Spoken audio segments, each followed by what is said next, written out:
नमस्कार दोस्तों, कैसे हो आप सभी। आपका स्वागत है पीसीएस मार्गदर्शक में। और मैं मंजीत सेन आपके लिए लाया हूँ नंबर सिस्टम पे क्लास। सेकंड क्लास है हमारी, फर्स्ट क्लास आप हमारे पीसीएस मार्गदर्शक के चैनल पर जाएं और क्लास 1 को देखें। और क्लास को हमेशा कंटिन्यूटी की तरह देखते रहें, क्योंकि यदि हम क्लास सीधे सेकंड देखेंगे तो क्लास 1 के अंदर जो बताया गया है वो जो क्लास 2 के अंदर जो बताया जाएगा वो आपको समझ में नहीं आएगा। तो प्लीज़ हमारे जो है पीसीएस मार्गदर्शक चैनल पर जाएं और क्लास 1 को देखें। और हमारा जो क्लास 1 के अंदर बताया गया था वो क्या था कि हम प्राकृतिक संख्याओं के बारे में चर्चा कर रहे थे दोस्तों। तो उसके अंदर क्या बताया गया था कि हम प्रथम n प्राकृतिक संख्याओं का योग किस तरह निकालते हैं, उसके बारे में हमने चर्चा की थी। उसके बाद सेकंड जो स्टेप था हमारा क्या था कि प्रथम n प्राकृतिक संख्याओं के यदि वर्गों का योग दे दे तो हम उसका योग किस तरह निकालेंगे, उसके बारे में हमने चर्चा की थी। उसके बाद प्रथम n प्राकृतिक संख्याओं के घनों का योग दे दे तो उनका योग किस तरह निकालना है, उसके बारे में भी हमने चर्चाएं की थी। और उसके बारे में हम बताया भी गया था और अलग अलग एग्जाम्पल के थ्रू हमने बताया भी है। तो उसके बाद सेकंड फोर्थ है, हमने क्या बताया कि प्रथम n विषम संख्याओं का योग किस तरह निकालते हैं, तो उसके बारे में भी बताया गया था।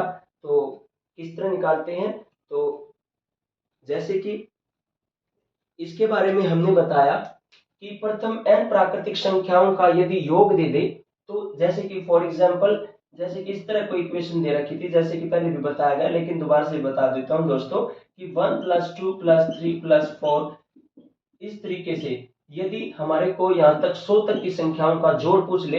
आमतौर पर ये क्वेश्चंस एसएससी के अंदर या यूपीएसआई यूपी कांस्टेबल के अंदर देखने को मिलता है कि हम 1 + 2 + 3 + 4 + 5 इस तरीके से यदि 100 तक की संख्याएं पूछ ले कि इनका योग कितना होगा तो उनका हम योग किस तरह निकालते हैं।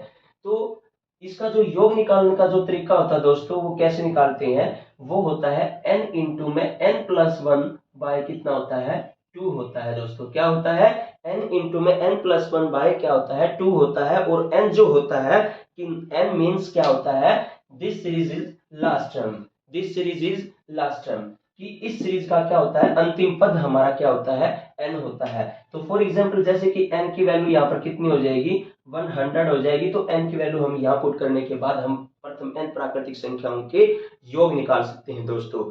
सेकंड हमने क्या चर्चाएं की थी कि प्रथम n प्राकृतिक संख्याओं के यदि वर्गों का योग दे दे यानी कि स्क्वायर का योग दे दे तो उसका स्क्वायरों का जो योग होता है वो किस तरह निकालते हैं दोस्तों। तो उसके लिए भी हमारे पास क्या था, वो था n इंटू में n + 1 इंटू 2n + 1 बाय कितना था दोस्तों 6 था। क्या था n इंटू में n + 1 इंटू 2n + 1 बाय कितना था भाई 6 था। तो कैसे निकालोगे, जैसे कि फॉर एग्जांपल इस तरीके से आपको क्वेश्चंस दिया जाएगा कि बच्चों ये बताओ कि 1 square + 2 square + 3 square + 4 square plus इसी तरीके से यहां तक मान ले 50 यहां तक का स्क्वायर पूछ ले कि इनका स्क्वायर कितना होगा दोस्तों। तो इनका स्क्वायर बताओ, इनके स्क्वायर स्क्वायर का स्क्वायर करने के बाद इनका जो योग है उनका योग बताओ दोस्तों कितना होगा। तो हम अलग अलग करके तो निकालेंगे तो हमारे पास बहुत ज्यादा टाइम लगेगा। तो हम सीधा डायरेक्ट हम जो हमारा फॉर्मूला दे रखा है इस फॉर्मूले फॉर्मूले के अंदर पुट करने के बाद हम क्या निकाल देंगे दोस्तों, योग निकाल देंगे। ठीक है, इसी तरीके से आप प्रैक्टिस करते रहें और अलग अलग अपने अपने अंदर से भी अपने खुद से भी अलग अलग क्या निकालो एग्जाम्पल लो, अलग अलग स्टेटमेंट लो, निकालने की कोशिश करो। ठीक है, अपने पास से भी कैसे निकालोगे, जैसे कि यहाँ पर मैंने क्या बोला था कि this series is last term, इसकी वैल्यू होती है n की वैल्यू होती है, इसका मतलब n की वैल्यू हमारे पास कितनी होगी 50 होगी। तो हम यहाँ पर 50 पुट करने के बाद ये निकाल सकते हैं कि 1 से लेकर 50 तक की जो स्क्वायर वाली जो संख्याएं हैं उनके वर्गों का योग निकाल सकते हैं। तो उसकी क्या होता है, वो होता है दोस्तों n इंटू में n + 1 इंटू 2n + 1 बाय कितना होता है 6 होता है। ठीक है, इसी तरीके से हम प्रथम n प्राकृतिक संख्याओं के यदि घन दे दे क्यूब दे दे भाई उनका योग किस तरह निकालेंगे। जैसे कि फॉर एग्जांपल जैसे कि इस तरीके से दे दे इक्वेशन आपको कि 1 का क्यूब + 2 का क्यूब + 3 का क्यूब + 4 का क्यूब प्लस इसी तरीके से आपको मतलब 20 तक का क्यूब पूछ ले तो इनका क्यूब निकालने के बाद उनका जो जोड़ है यानी कि योग है, उनका योग कितना होगा, तो वो आपसे ये भी पूछेगा। तो उसके लिए हमारे पास होता था भाई, क्या होता था, n इंटू में n+1 बाय कितना था 2, इस सारे का क्या था, स्क्वायर भी, क्या था, स्क्वायर भी, कि n इंटू में n+1 बाय 2 इस सारे का स्क्वायर। तो हम क्या निकाल सकते हैं कि 1 से लेकर 20 तक की जो क्यूब वाली संख्या उनका क्या निकाल सकते हैं दोस्तों, योग निकाल सकते हैं। ठीक है, फिर हमने सेकंड स्टेप क्या किया था, सेकंड स्टेप हमने विषम संख्याओं के बारे में भी चर्चा की थी। यदि हमारे कोई विषम संख्या है, यदि उनका योग पूछ ले तो उनका योग किस तरह निकालेंगे, तो हमने उसके बारे में भी चर्चाएं की थी। कैसे होगा दोस्तों, जैसे कि आपसे पूछ ले कि 1 प्लस, देखो सबसे पहले हम बात करते थे कि विषम संख्या होती क्या है, यानी कि विषम संख्या ऐसी संख्या है जो 2 से पूर्णतः भाग ना हो, तो वो हमारी कौन सी संख्याएं थी, विषम संख्याएं, जैसे कि 1, 3, 5, 7, 9, 11, 13, इस तरीके से आगे तक। ठीक है दोस्तों, वो हमारी क्या थी, विषम संख्याएं भी, यानी कि विषम संख्याएं वे संख्याएं होती हैं जो 2 से पूर्णतः, यानी कि पूर्णतः मतलब रिमाइंडर 0 ना बच जाए, ठीक है, तो पूर्णतः विभाजित ना हो, तो उसको हम क्या कहेंगे, विषम संख्याएं भी। ठीक है, जैसे कि 1 प्लस, इसी तरीके से आपसे पूछ लेगा कि 1 प्लस 3 प्लस 5 प्लस 7 प्लस, इसी तरीके से कि बताओ भाई 99 तक की संख्याओं का योग कितना होगा। ठीक से आपसे क्या पूछ लिया कि 1 से लेकर 99 तक की जो विषम संख्याएं हैं, केवल केवल कौन सी संख्याएं हैं, विषम संख्याएं हैं, कि उनका योग कितना होगा। तो उसके लिए हमने ये भी बताया था कि इनका योग किस तरह निकालते हैं, वो हमारे क्लास 1 के अंदर बताया गया था मैंने।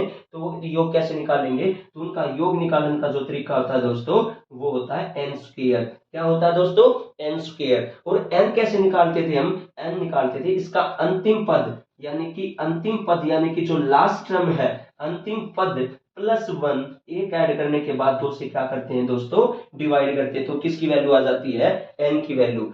देखो दोस्तों, यदि इसका nवां पद निकालना हो तो वो कैसे निकालते थे, 2n-1 करके निकालते थे दोस्तों। कैसे निकालते थे, 2n-1 करके इसका nवां पद निकालते थे। उसके बाद n कैसे निकालेंगे, ये तो nवां पद है दोस्तों, और n केवल n की वैल्यू निकालनी हो, n की वैल्यू किसके लिए, उसके योग करने के लिए, तो अंतिम पद +1 बाय कर क्या क्या 2 करके हम क्या निकाल रहे हैं दोस्तों, n निकालते हैं। ठीक है, जैसे कि फॉर एग्जांपल 99 है, तो हम अंतिम पद हमारा कितना हो गया, 99 प्लस कितना हो गया, 1 बाय कितना हो गया 2, यानी कि 100 अपॉन बाय कितना हो गया दोस्तों 2, कितना आ जाएगा 50। तो 50 का क्या कर देंगे अब दोस्तों, हम योग करने के लिए उसका स्क्वायर कर देंगे। क्या कर देंगे दोस्तों, स्क्वायर। तो क्या आ जाएगा दोस्तों, 50 का यदि हम स्क्वायर करेंगे तो कितना होता है दोस्तों, 2500। तो यानी कि 1 से लेकर 99 तक की जो विषम संख्याओं का जो योग पूछ ले तो वो हो जाएगा हमारा 2500 दोस्तों। ठीक है, इसी तरीके से हमने क्लास 1 के अंदर अलग अलग इसके ऊपर ट्रिक भी बताई गई थी, वो आपने देखनी, और क्लास 1 आप हमारे पीसीएस मार्गदर्शक चैनल पर जाएं और क्लास 1 को देखें और फिर सेकंड देखें। ठीक है, इस तरीके से हम सीरीज वाइज देखेंगे तो हमारे चैप्टर को समझने भी आसानी होगी और हम इजिली चैप्टर को अपने जो नंबर सिस्टम को आसानी से कर सकते हैं। ठीक है, तो प्लीज क्लास 1 को देखें। और आज हम क्लास 2 के अंदर क्या बताएंगे कि यहां तक का मैंने वहां पर बताया गया था क्लास 1 के अंदर, अब हम नेक्स्ट करेंगे। ठीक है दोस्तों, तो हमेशा अपनी क्लास के अंदर सबसे पहले कंसिस्टेंसी यानी कि स्थिरता सबसे बड़ी चीज होती है, वो बनाए। ठीक है, जल्दबाजी मत करो, क्योंकि हर एक के ऊपर क्या होता है, टाइप वाइज क्वेश्चंस, अलग अलग अपने पास से क्वेश्चंस बनाओ, उसको सोल्व करने की कोशिश करो, उस टाइप को अपने अंदर यानी कि सेव करने की कोशिश करो अच्छी तरह से। ठीक है, अब हम चर्चा करेंगे दोस्तों सम संख्याओं के बारे में भी। विषम संख्याओं तक का टॉपिक हो गया था अभी, अब हम बात करेंगे दोस्तों का कौन हमारा जो टॉपिक है वो क्या चलेगा, सम संख्याएं भी,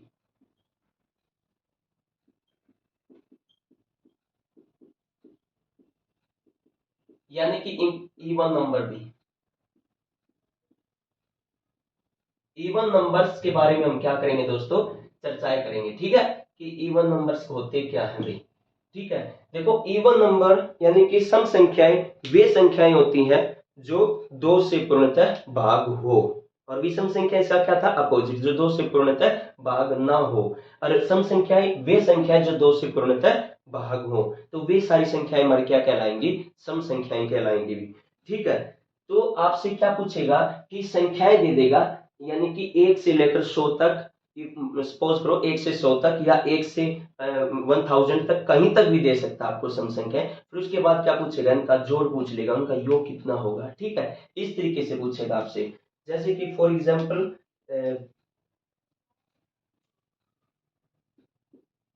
जैसे कि फॉर एग्जाम्पल जैसे कि 2 + 4 + 6 + 8 प्लस इसी तरीके से +100, इन संख्याओं का जोड़ कितना होगा भाई। देखो, जब आप समझोगे, समझने के बाद उस टाइम पे तो आपको आसान लगेगा। जब आप पेपर के अंदर बैठोगे, यदि आपने प्रैक्टिस नहीं लगाई तो आपको यही क्वेश्चंस क्या लगेगा, मुश्किल लगेगा, टफ लगेगा। ठीक है, तो प्लीज प्रैक्टिस सबसे मोस्ट इंपोर्टेंट चीज है। प्रैक्टिस करो, मॉक टेस्ट लगाओ, और जैसे कि ये टाइप है, इस टाइप के अपने पास से भी क्वेश्चंस बनाओ, उसको सोल्व करने की कोशिश करो। और यदि किसी तरह की प्रॉब्लम आती है तो प्रॉब्लम को सेंड करो हमारे पास, उस प्रॉब्लम को हम सोल्व करेंगे, आपके साथ है बिल्कुल। तो ठीक है, तो आप हमेशा, मेन चीज यही बोलूंगा मैं कि हमेशा प्रैक्टिस सबसे इंपॉर्टेंट चीज है भाई। Practice is the most important part in SSC exam, in all our exam. ठीक है, तो प्रैक्टिस बिना कुछ नहीं है भाई। क्योंकि हम कोई भी टाइप कर लेते हैं, लेकिन हम प्रैक्टिस नहीं करेंगे तो उस टाइप को हम जल्दी भूल जाते हैं। ठीक है, यदि हम प्रैक्टिस करेंगे तो प्रैक्टिस कर करके हम क्या कर लेंगे, अपने माइंड के अंदर उसको अच्छी तरह से उस टाइप को बिठा लेते हैं कि हाँ भाई इस तरह से ये क्वेश्चन है। ठीक है, तो 2 4 6 8 10 इस तरीके से 100 तक की संख्याओं का योग पूछ ले, जोड़ पूछ ले, तो वो कैसे निकालेंगे दोस्तों। जैसे कि हम इसका nवां पद जो निकालेंगे वो निकालेंगे दोस्तों। जैसे कि यदि देखो, विषम संख्याओं का nवां पद तो निकालते थे हम कैसे, 2n-1 करके। लेकिन इसका यदि nवां पद निकालना हो, क्या निकालना हो, nवां पद निकालना हो, तो करते हम 2n भी। ठीक है, कि जो n होता है और जो 2 से के साथ क्या कर देते हैं, मल्टीप्लाई भी। लेकिन योग कैसे निकालेंगे भाई, योग निकालेंगे हम n इंटू में n+1 करके भी।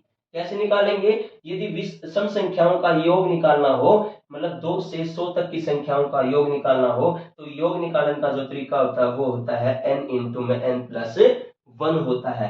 यदि हमें n निकालना हो, n कैसे निकालेंगे, जो अंतिम पद है, जो अंतिम पद है, बाय कितना करके 2 से डिवाइड करने के बाद उनको क्या निकल कर आता है, हमारा n निकल कर आता है। और योग कैसे निकालेंगे, n इंटू में n+1। जैसे कि फॉर एग्जाम्पल इसको सोल्व करने की हम कोशिश करेंगे।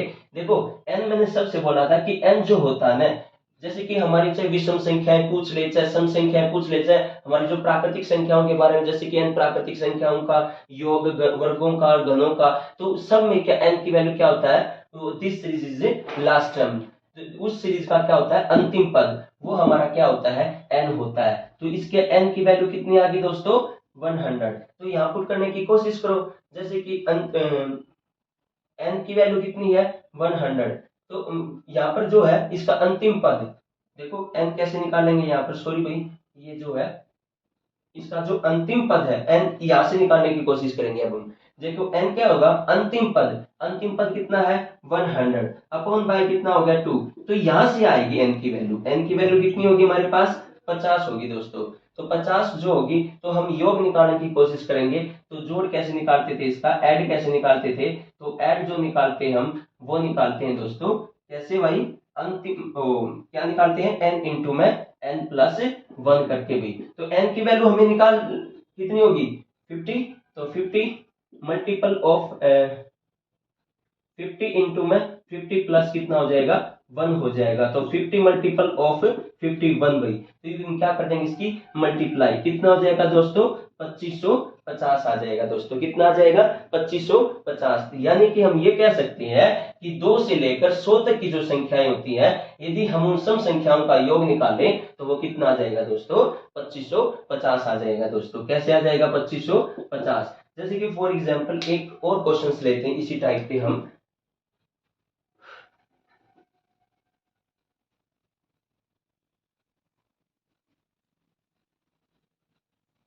तो अलग अलग एक टाइप के, कम से कम एक टाइप के ऊपर 6 से 7 एग्जाम्पल लेकर उस टाइप को सोल्व करने की कोशिश करें। ठीक है, तो सेकंड एग्जाम्पल और लेते हैं इसी टाइप पे। तो कैसे है, जैसे कि आपको दे दे कि 2 + 4 + 6 + 8 + 10 + इसी तरीके से आपको कहाँ तक का कि 1000 में। ठीक है, तो यहाँ तक की संख्या पूछ ले कि इनका योग कितना होगा भाई। ठीक है, तो आप क्या करोगे, सबसे पहली चीज अपने वो फॉर्मूले वो याद होनी चाहिए, क्योंकि याद कैसे होंगे, प्रैक्टिस से होंगे। तो कैसे होगा देखिए कि इनका योग किस तरह निकालते हैं दोस्तों। जैसे कि योग निकालने का जो तरीका होता है वो हमने याद कर लिया कि n इंटू में n+1, लेकिन जो n निकालेंगे वो निकालेंगे दोस्तों अंतिम पद बाय 2 भी, अंतिम पद बाय 2। तो कितना हो जाएगा अंतिम पद 1000 अपॉन बाय कितना हो जाएगा 2, कितना आ जाएगा दोस्तों 500 भी, कितना आ जाएगा दोस्तों 500। तो 500 आ गया, तो योग निकालने का तरीका क्या होता है, वो होता था n इंटू में n+1। तो 5, तो क्या हो जाएगा दोस्तों, क्या हो जाएगा 500 इंटू में 500+1 भी, तो कितना हो जाएगा दोस्तों 500 मल्टीपल ऑफ 501 भी, कितना हो जाएगा 501। तो करेंगे कितना हो जाएगा दोस्तों 2,50,500 भी, कितना आ जाएगा दोस्तों कि 2 से लेकर 1000 तक की जो सम संख्याओं का योग पूछ ले तो वो हो जाएगा दोस्तों, कितना हो जाएगा दोस्तों 5 एकम 5, 5 0 0, 5 5 25, 2 0, यानी कि कितना हो जाएगा दोस्तों 2,50,500 भी, कितना हो जाएगा दोस्तों 2,50,500 भी। ठीक है, इस तरीके से हमने ये सोल्व करने की कोशिश करना भी, यानी कि क्या करोगे कि सम संख्याओं का योग पूछ ले कि 2 4 6 8, इसी तरीके से फॉर एग्जांपल जैसे कि हमने 1000 और 100 तक की हमें दो एग्जांपल लेके देखे कि 100 पे कितना आया था और 1000 पे कितना आया था। इसी तरीके से आपको सम संख्याएं देकर आपसे योग करने के प्रति आपसे क्वेश्चन पूछेगा कि कितना आएगा। ठीक है, इसी तरीके से तो मेन चीज हमें क्या है ये याद होनी चाहिए भी एक पूरी स्पीड से भी कि n कैसे निकालते हैं, n निकालते हैं भाई अंतिम पद बटे कितना होता है 2। यदि n निकालना हो, सॉरी योग निकालना हो, n निकालने का तरीका तो हमें बता दिया, यदि योग निकालना हो योग निकालते हैं n इंटू में n+1 भी, क्या निकालते हैं n इंटू में n+1 भी। ठीक है, इस तरीके से भी। तो अब नेक्स्ट है भाई कि आपसे और चीज पूछेगा, वो चीज क्या पूछेगा आपसे कि क्वेश्चंस इस तरीके से भी पूछ सकता है आपसे, अभी बताता हूं क्या है। ये पूछेगा कि दोस्तों ये बताओ कि 50 और 100 के बीच आने वाली 50 और 100 के बीच आने वाली सम संख्याएं का योग कितना होगा। तो ये बताए भी कि 50 और 100 के बीच आने वाली सम संख्याएं, कौन सी संख्याएं, सम संख्याएं, और उनका योग कितना होगा भी, आपसे इस तरीके से पूछने की कोशिश करेगा भी। तो ये आपको अलग अलग डिजिट बीच में से काट के पूछेगा। ठीक है, तो ये कैसे होगा भाई, जैसे कि कहां तक की है 50 और 100 के बीच, किसकी बात हो रही है के बीच, यानी कि इनके बीच भी, यानी कि 50 और 100 के बीच ना, मतलब कहने का मतलब ये है कि उसमें ना तो 50 काउंट होगा ना 100 काउंट होगा, क्योंकि के बीच की बात हो रही है, यानी कि 50 और 100 के बीच की बात हो रही है कि इनके बीच जो आने वाली जो सम संख्याएं हैं उनका योग कितना होगा, केवल वो पूछ रखा है। जैसे कि 50 के बाद आने वाली जो अगली सम संख्याएं होती है जैसे कि 52, 54, 56, इसी तरीके से जैसे कि 100 से पिछली सम संख्या कौन सी होगी, क्या 99 होगी, नहीं होगी, उसके बाद 98 होगी भाई। ठीक है, तो इनका योग कितना होगा ये बात है। ठीक है, तो कैसे निकालोगे इसको, जैसे कि इसको निकालने का हम अलग अलग तरीका भी कर सकते हैं। तो वो कैसे है, अभी आप लॉजिक लगाओ। वो क्या चीज है कि यदि मैं 2 से लेकर 98 तक की जो सम संख्याएं हैं उनका योग निकालकर मैं क्या करूंगा, उसमें से 2 से लेकर 50 तक की जो सम संख्याएं हैं उनका योग निकालकर उसमें से यदि लेस कर दूं तो 52 से लेकर 98 तक की जो सम संख्याएं हैं उनका क्या आ जाएगा दोस्तों, योग आ जाएगा। क्या आ जाएगा, योग आ जाएगा। कैसे, देखो भाई, यदि मैं क्या करूं, आप जैसे कि 2 + 4 + 6, 2 + 4 + 6 + 8 + 10 प्लस इसी तरीके से कहां तक, +98 तक भी। ठीक है, यदि इनका योग निकालकर क्या घटा दूं, मैं घटा दूं इसमें से 2 + 4 + 6 + 8 प्लस इसी तरीके से कहां तक, 50 तक भी। कहां तक, 50। तो क्या हुआ कि 2 से लेकर 98 तक की संख्या सम संख्याओं का योग निकालकर 2 से लेकर 50 तक की सम संख्याओं का योग निकालने के बाद उसमें से लेस कर दें तो हमारे पास 52 से लेकर 98 तक की सम संख्याओं का योग आ जाएगा भी। जैसे कि मैंने ये बताया कि इसका क्या होगा, अंतिम पद n कैसे निकालते थे, n निकालते थे अंतिम पद बटे में कितना, 2। कितना आ जाएगा दोस्तों, 2 चौके 8, 2 में 18 यानी कि 49। तो n निकालने का योग कैसे निकालते थे दोस्तों, योग जो निकालने का तरीका था n इंटू में n प्लस 1 भाई। तो n की वैल्यू कितनी आ जाएगी, 49। 49 + 1 क्या आ जाएगा, इसका योग आ जाएगा। अब इसी तरीके से इसको देखो, कितना हो गया अंतिम पद। तो n कैसे निकालते थे, अंतिम पद यानी कि 50 बटे कितना हो जाएगा, 2। कितना आ जाएगा दोस्तों, 50 का आधा 25। और n कैसे, योग कैसे निकालते थे दोस्तों, योग जो निकालते थे वही सम संख्याओं का योग किस तरह निकालते, n इंटू में n प्लस 1 करके भी। तो 25 गुणा कितना हो जाएगा, 26, क्योंकि 25 + 1 कितना हो जाएगा, 26 हो जाएगा। कि इनकी मल्टीप्लाई करके और इन इसको सोल्व करके इसमें से क्या घटा दें, योग घटा देंगे। ठीक है, तो क्या आ जाएगा, 52 से लेकर 98 तक की सम संख्याओं का योग आ जाएगा। जैसे मैं पूर्ण क्वेश्चन को सोल्व करने की कोशिश करूं, कितना हो जाएगा 50। तो इसको यदि हम मल्टीप्लाई करेंगे तो 5 नीम कितना हो जाएगा, 45, 5 4, 5 का 20 4 कितना हो जाएगा, 24, यानी कि 2450। इस 2 से लेकर 98 तक की सम संख्याओं का योग कितना आ जाएगा, 2450। और यहाँ हम निकालने तो कितना हो जाएगा, हम 25 और 26 की जब हम मल्टीप्लाई करते हैं, 5 6 का 30, 3 6 दूनी 12, 3 18 मल्टीपल और 25 दूनी कितना हो जाएगा 50, 0 8 6 कितना आ जाएगा दोस्तों 680 भाई। कितना आ जाएगा दोस्तों 680 भाई। 5 6 का 30, 0 3 6 दूनी 12, 12 3 15 भाई। मैं भी सोचूं 12 3 कितना हो जाएगा 15। उसके बाद कितना हो जाएगा 650 भी। कितना हो जाएगा दोस्तों 650। तो मैं क्या करूंगा कि 2450 में से 650 को क्या कर दूंगा दोस्तों, घटा दूंगा भाई। 0 0 और 14 14 में से 6 के कितना आ जाएगा दोस्तों 8। कितना आ जाएगा 1800। यानी कि मैं ये कह सकता हूँ कि 52 से लेकर 98 तक की जो सम संख्याएं हैं, यानी कि 50 और 100 के बीच आने वाली जो सम संख्याओं का योग कितना होगा दोस्तों, वो हो जाएगा 1800। कितना हो जाएगा दोस्तों 1800। आपको इस बेस पे क्वेश्चन पूछेगा एग्जाम के अंदर। ठीक है, तो प्रैक्टिस से हम जल्दी करने की कोशिश करेंगे, क्योंकि प्रैक्टिस क्या करता है, टाइम को शॉर्टली करने की कोशिश करता है। ठीक है, तो प्रैक्टिस लगाओ दोस्तों, मेन चीज यही है। ठीक है, उसके बाद आपसे और क्या पूछेगा कि आपसे और पूछने की कोशिश करेगा कि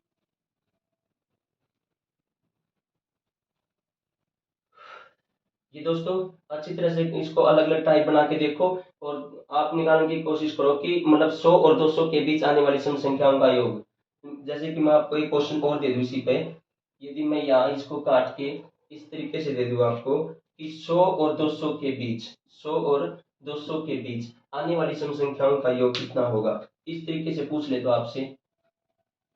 ठीक है, इस तरीके से पूछ ले तो आपसे कैसे करोगे,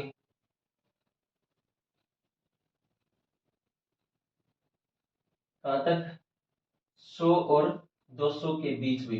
तो 100 और 200 के बीच आने वाली सम संख्याओं का योग कितना होगा, तो वही टाइप बनाओगे। ठीक है, जैसे कि मैं आपको ये बना के दिखा दूं, कैसे करोगे इसको।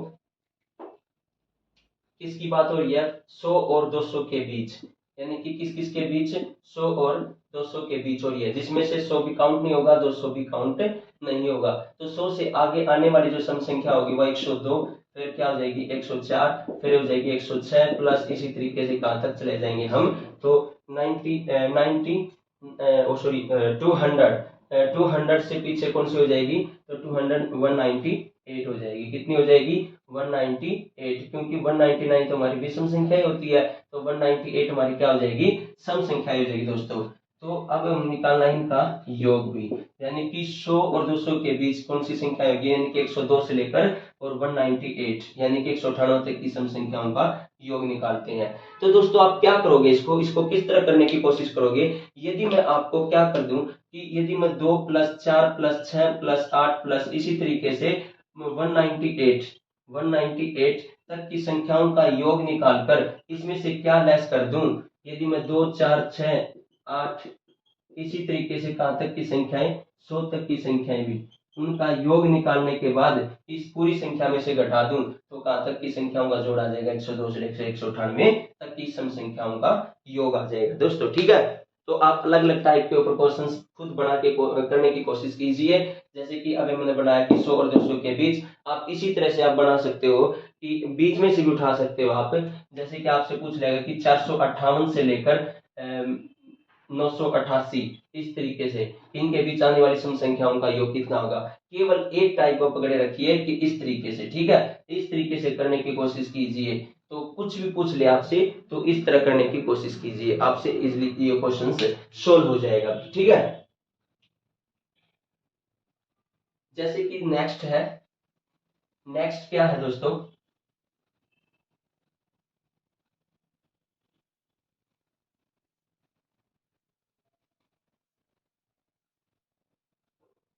यदि वो आपसे ये पूछ ले कि प्रथम एन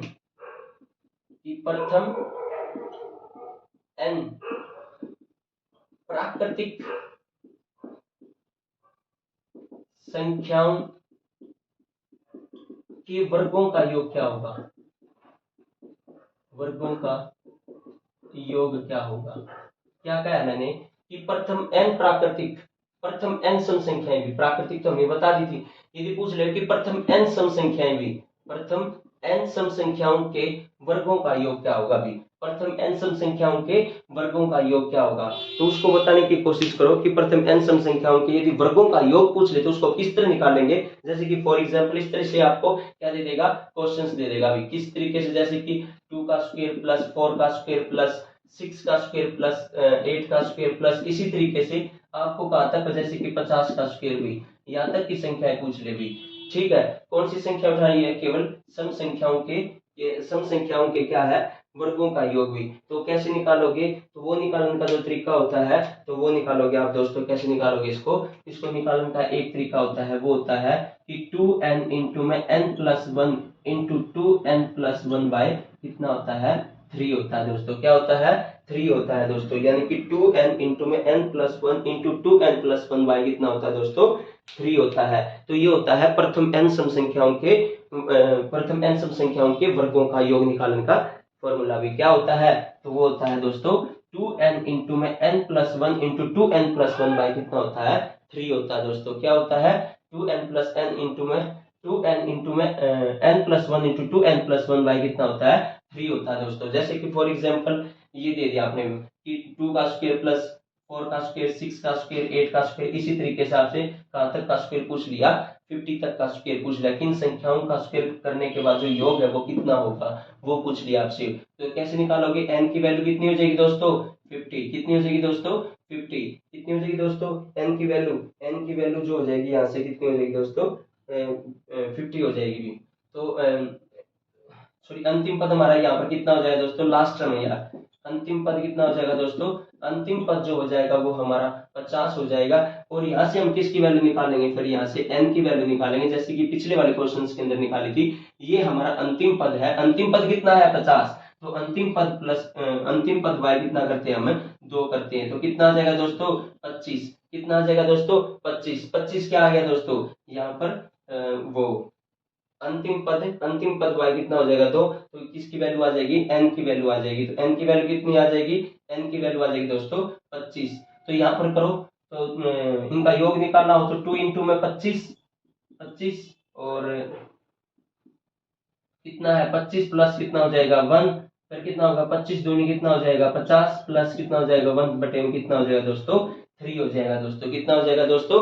3 हो जाएगा। कैसे निकाला मैंने? जैसे कि अब ये निकालने का जो तरीका होता है, जैसे कि इस सीरीज का जो लास्ट टर्म है वो हमारा अंतिम पद है, तो n निकालने का जो तरीका होता है, n निकालने का जो तरीका होता है दोस्तों, वो अंतिम पद बटे हम कितना करते हैं? 2 करते हैं, तो हमारा क्या आ जाता है दोस्तों? n आ जाता है। लेकिन इसका योग निकालना हो, यदि योग निकालना तो ये फॉर्मूला अपनाना पड़ेगा। क्या? 2n इंटू में n plus 1 into 2n plus 1 by third होता है दोस्तों। कितना होता है? 3 होता है दोस्तों। जैसे कि हम निकालेंगे, जैसे कि 25 की वैल्यू यहाँ पर पुट कर दी n की जगह, तो n की जगह पुट करने के बाद हम क्या करेंगे दोस्तों? अब इसको सोल्व, जैसे कि 25 दूनी कितना हो जाएगा दोस्तों? 50। तो 25 रे कितना हो जाएगा दोस्तों? 26। 50 रे कितना हो जाएगा दोस्तों? 51। अपॉन बटे अपॉन बाई कितना हो जाएगा दोस्तों? 3। तो जैसे कि 3 से इसे काटेंगे, कितना हो जाएगा दोस्तों? 3 सत्ता 21 17। तो इसको करो सोल्व, हुई कितना हो जाएगा? 5 6 का 30, 3, उसके बाद 5 दूनी 10 और 3 कितना हो जाएगा? 13। ठीक है दोस्तों। जैसे कि और उसके बाद कितना हो जाएगा दोस्तों? इन दोनों की कैलकुलेशन कितना आ जाएगी दोस्तों? 1300 और गुणा में कितना दे रखा है? 17। तो 17 की 51, 1 5, 17 एकम 17 और 5 कितना हो जाएगा दोस्तों? ये हो जाएगा 22। कितना हो जाएगा दोस्तों? 22। तो यहाँ तक की 22,100, यानी कि 2 से लेकर 50 तक की जो सम संख्याओं के जो वर्गों का योग, यानी कि स्क्वायर का जो योग हो जाएगा दोस्तों, कितना आ जाएगा? 22,000 कितना आ जाएगा दोस्तों? 100 हो जाएगा। ठीक है, इस तरीके से करने की कोशिश करना भाई। जैसे कि फॉर एग्जांपल और आपसे और पूछ ले इसी टाइप पे, फॉर एग्जांपल लेने की कोशिश करें हम, कैसे निकालोगे दोस्तों?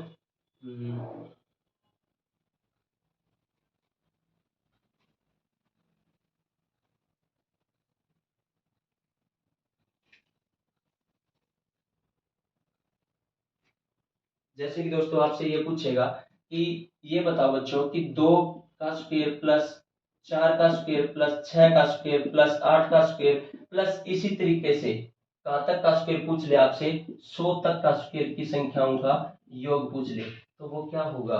तो आपने सीधा ये पता है कि ये क्या होता है? अंतिम पद, यानी कि n निकालने का जो तरीका होता है वो क्या होता है दोस्तों? अंतिम पद क्या होता है? अंतिम पद बटे कितना होता है? 2 होता है। तो अंतिम पद कितना है? 100 अपॉन बाय कितना हो जाएगा? 2। कितना आ जाएगा दोस्तों? 50 आ जाएगा। तो n की वैल्यू कितनी होगी दोस्तों? 50 होगी। लेकिन योग जो निकालने का तरीका होता है वो क्या होता है? 2n। 2n मतलब 50। उसके बाद n यानी कितना हो जाएगा? 50 प्लस 1। उसके बाद 2n, n की वैल्यू कितनी थी दोस्तों? 50 प्लस 1 बाय कितना हो जाएगा? 3 भाई। कितना हो जाएगा दोस्तों? 3। तो इस तरीके से ये हो गया। इसको सोल्व करने की कोशिश करेंगे। 25 दूनी कितना, 50 दूनी कितना हो जाएगा दोस्तों? 100। 100 50 प्लस कितना हो जाएगा? 51 भाई। उसके बाद दोस्तों कितना हो जाएगा? तो 50 दूनी 100 प्लस 1 कितना हो जाएगा दोस्तों? 101 भाई। कितना हो जाएगा दोस्तों? 101। तो बटे कितना हो जाएगा? 3 भाई। जैसे कि 17 या 51, 17 आ गया दोस्तों। उसके बाद इसको 1700 हो गया, और 1700 मल्टीपल ऑफ कितना हो जाएगा? 101 भी। ठीक है, इसको मल्टीप्लाई करके जैसे 17 एकम, इसको इससे करेंगे, 17 एकम 17, 17 का 7, और कितना आ जाएगा? 1। सीधी सी बात है, इसको गुणा कर लो, इसको सीधे डायरेक्ट 117 को 101 से क्या कर लोगे? मल्टीप्लाई भी। जैसे कि 101 यहाँ पर 17 कर दोगे, कितना हो जाएगा? 707। उसके बाद कितना हो जाएगा? 101। तो करोगे कितना आ जाएगा दोस्तों? 17 17 भी। कितना आ जाएगा दोस्तों? 17 17 और 2 जीरो ये। ठीक है, इसका आंसर कितना आ गया दोस्तों? ये आ जाएगा 1,71,700 भी। 1,71,700 इसका क्या आ जाएगा दोस्तों? आंसर आ जाएगा भी। यानी कि 2 से लेकर 100 तक की जो स्क्वायर वाली जो संख्या है उनका योग कितना आ जाएगा? 1,71,700 भी। कितना आ जाएगा? 1,71,700 इनका योग आ जाएगा भी। ठीक है, इस तरीके से भी। तो इस तरीके से आप अलग अलग अपने खुद से भी क्या क्वेश्चन उठाओ और सोल्व करने की कोशिश करो भी।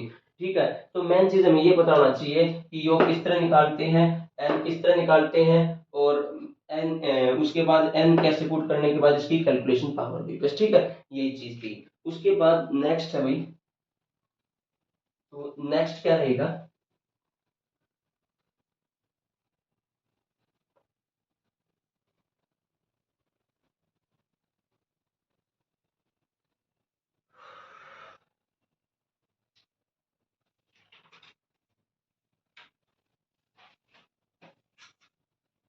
अब हम बात करेंगे, ये हम किसके बारे में चर्चा कर चुके हैं? हम बात कर चुके हैं सम संख्याओं के बारे में भी, सम संख्याओं के बारे में, विषम संख्याओं के बारे में और प्राकृतिक संख्याओं के बारे में, और प्राकृतिक संख्याओं की अलग अलग टाइप की, स्क्वायर और क्यूब, उनका योग किस तरह निकालना है, ठीक है। इन सभी के बारे में हम चर्चा कर चुके हैं। और जो हमारा नेक्स्ट जो टॉपिक आएगा वो आएगा, अब हम चर्चा करेंगे अभाज्य संख्याओं के बारे में भी। किसके बारे में बात करेंगे?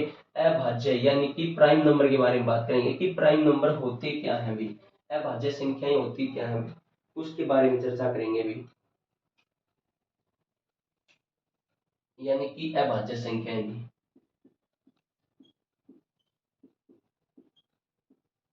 अभाज्य संख्याएं भी जिसको बोलते हैं इंग्लिश में प्राइम नंबर भी। क्या बोलते हैं दोस्तों? प्राइम नंबर्स बोलते हैं भी, ठीक है, यानी कि अभाज्य संख्याएं भी। तो इसको किस तरह निकालोगे? तो पहले बात तो हमें ये पता होना चाहिए कि अभाज्य संख्याएं होती क्या है भाई। सबसे पहले हमें ये पता होना चाहिए कि अभाज्य संख्याएं होती क्या है भाई।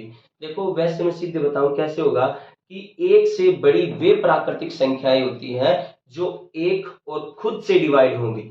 इससे जो एक और खुद से डिवाइड हो वो सभी की सभी हमारी क्या कहलाती है? अभाज्य संख्याएं कहलाती हैं। क्या कहलाती हैं दोस्तों? अभाज्य संख्या यानी कि प्राइम नंबर कहलाती हैं। यानी कि एक से बड़ी वे प्राकृतिक संख्याएं जो एक और खुद से डिवाइड हो, अगर किसी अन्य डिजिट से ना हो, उसे हम क्या बोलेंगे? अभाज्य संख्याएं भी। जैसे कि फॉर एग्जाम्पल, जैसे कि आपको मैं ये बोलूं कि एक से बड़ी, यानी कि एक तो काउंट होगी नहीं, तो उसके बाद हम बात करेंगे दो भी। तो दो जैसे कि एक और खुद से डिवाइड हो रही है, क्या और किसी डिजिट से डिवाइड हो रही है? दो नहीं हो रही भाई, किसी और डिजिट से नहीं हो रही, नहीं, तो इसका मतलब दो हमारा क्या हो जाएगा? अभाज्य संख्याएं भी। यानी कि ये एक से भी हो रही है और दो खुद से भी हो रही है, इसका मतलब क्या हो जाएगी? दो भी। इसका मतलब हम ये कहेंगे कि सबसे पहली जो अभाज्य संख्या है, जो प्रथम अभाज्य संख्या, इसको हम क्या क्या कहेंगे? इसका नाम दे देंगे कि प्रथम अभाज्य संख्या भी। तो प्रथम अभाज्य संख्या कौन सी हो जाएगी? दो, ठीक है। तो आपसे क्वेश्चन में पूछेगा कि सबसे प्रथम जो अभाज्य संख्या है, सबसे पहली अभाज्य संख्या हमारी कौन सी होगी? दो।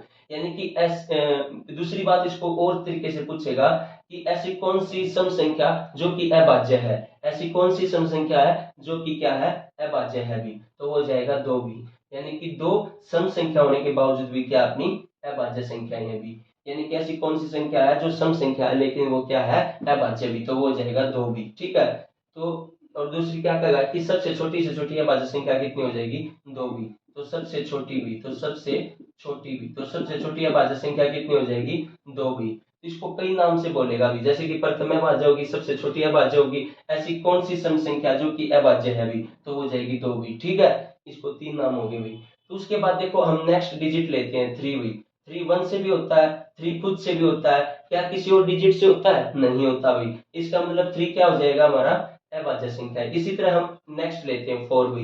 देखो फोर वन से होता है, फोर खुद से होता है, फोर टू से भी होता है, ठीक है। इसका मतलब देखो मैंने क्या बोला था कि अभाज्य संख्या वे संख्याएं होती जो एक और खुद से डिवाइड हो, ठीक है, एक और खुद से डिवाइड हो, किसी अन्य डिजिट से डिवाइड ना हो, उसको हम क्या बोलेंगे? अभाज्य संख्या। ये तो दो से भी डिवाइड होता है, इसका मतलब ये अभाज्य की श्रेणी में नहीं आएगा, तो क्या बोलेंगे इसको? ये अभाज्य संख्या नहीं है। तो यानी कि दो आ गई हमारी अभाज्य संख्या, थ्री आ गई, चार नहीं है, उसके बाद पांच, पांच भी है, उसके बाद छह, छह नहीं है, सात, सात है भाई, उसके बाद आठ, आठ भी नहीं है, नौ भी नहीं है, उसके बाद 10 भी नहीं है, 11 है भाई, उसके बाद 12 नहीं है, 13 है भाई, उसके बाद 14, 14 नहीं है, 15 नहीं है, 16 नहीं है, फिर क्या आ जाएगी दोस्तों? 17 आ जाएगी। उसके बाद 18 भी नहीं होगी, 19 हो जाएगी दोस्तों। क्या हो जाएगी? 19। 19 खुद से और एक से डिवाइड होता है अभी। उसके बाद 20 भी नहीं लेंगे हम, फिर सीधे 21 भी नहीं लेंगे, क्योंकि 21 देखो भी खुद से भी हो रहा है, एक से भी हो रहा है, उसके बाद 21 तीन से भी होगा भाई,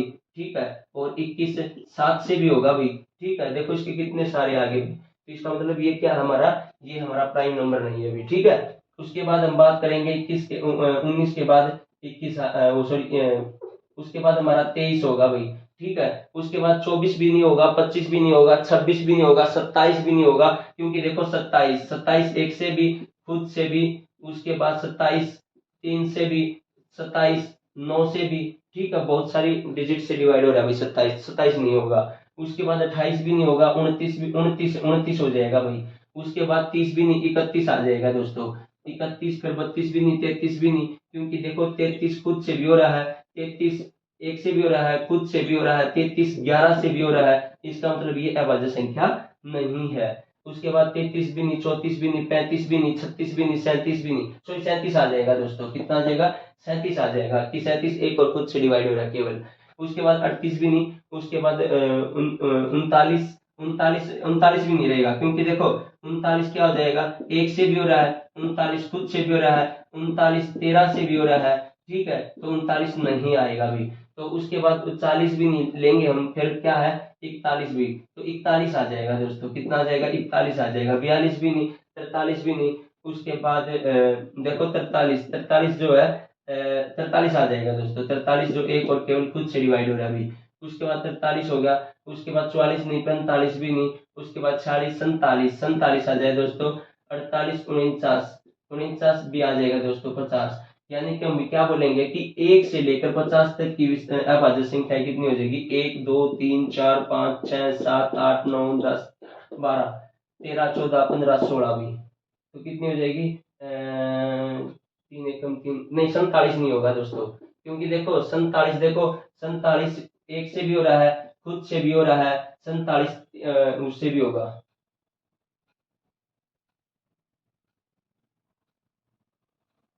नहीं 47 आएगा दोस्तों, क्योंकि देखो 47 केवल एक और खुद से ही डिवाइड हो रहा है, ठीक है, 47 एक और खुद से ही डिवाइड हो रहा है, इसलिए 47 उसके अंदर काउंट होगा भी। उसके बाद 48 भी नहीं और 49 भी, 49 जो है ये होगा, ये नहीं होगा भी, तो 49 भी हमारी अभाज्य संख्या आ जाएगी भी, ठीक है। जैसे कि 2 3 5 7 11 13 17 19 23 29 31 37 41, ठीक है। उसके बाद हमारा 43 47 और 49 भी, तो 49 देखो 49 नहीं होगा भाई, क्योंकि देखो 49 एक से भी हो रहा है, 49 खुद से भी हो रहा है, 49 7 से भी होगा, ठीक है, 49 नहीं आएगा भी। यानी कि 1 से 50 तक की अभाज्य संख्याएं पूछ ले आपने, तो 1 2 3 4 5 6 7 8 9 10 11 12 13 14 15, तो 1 से लेकर 50 तक की जो अभाज्य संख्याएं होती हैं वो कितनी होती है दोस्तों? 15 होती हैं भी। कितनी होती है दोस्तों? 15 होती हैं, ठीक है।